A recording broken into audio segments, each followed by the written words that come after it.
ताली बजने लगे हाया जी जते हाजी पूरा के जते पटाना जते दिया तोहरी हाया जी जते हाजी पूरा के जते पटाना जते दिया सहादी जी जते दिया सहादी जते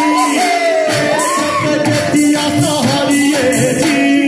बाबा जते हाजी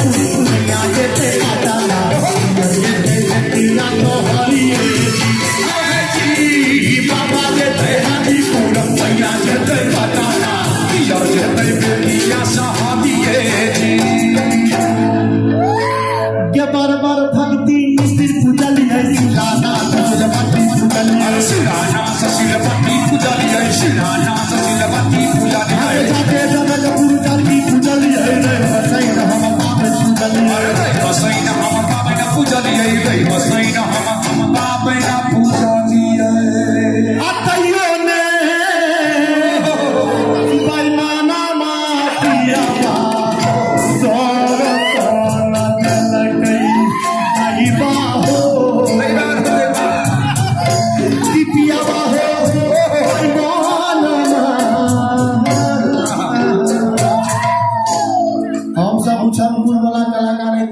गावे छिए अपन संस्कृति के लिए एक जोरदार ताली हेबाक चाही सवाल भी काफी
श्रीमान अजीत आजाद भैया जी बैसल है हमें जे कोनो त्रुटि हो दिया पुता छी क्षमा करबे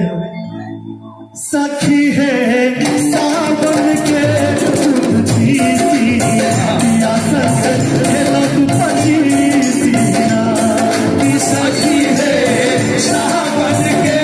तुझी सी दिया संग हेला पची सीना दिया संग हेला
लगले थे को जोरदार ताली बजा दी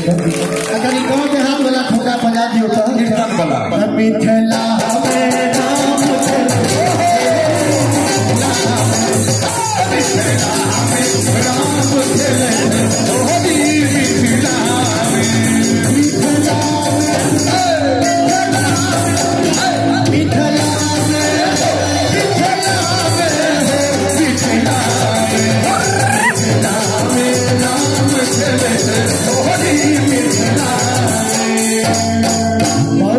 समय लग जाए पूरा सुनाबो में, लेकिन खास तौर पर जखन हमर माय बहिन सब बैसल छथिन हिनका सबके एकटा पाबनि आबै छै सामा सेहो, जखन सामा खेलाइ छथिन की कहै छथिन गाम के अधिकारी तोहे बड़का भैया हो, गाम के अधिकारी तोहे बड़का भैया हो, भैया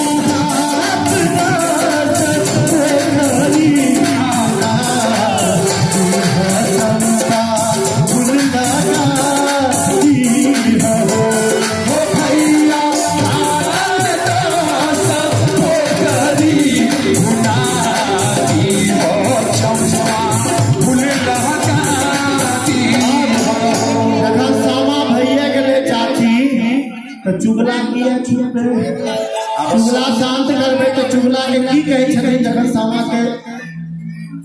हंसबे ल ल जाय छथिन त चुगला लगन बिता दिए एला ससुर जी पातल पातल दाढ़ी में बिता के एला ससुर जी